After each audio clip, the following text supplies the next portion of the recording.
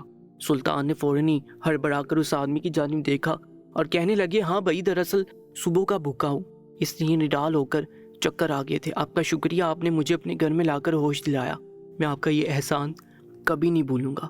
اس آدمی نے سلطان کو ایک روٹی دی اور گھر سے جانے کے لیے بول دیا۔ سلطان نے ایک نظر سر گھما کر اس جگہ کو دیکھا اور وہاں سے سیدھا اپنے محل آ گئے۔ محل آنے کے بعد وہ کافی دیر تک اس گھر کے نقشے کو ہی سوچتے رہے تھے۔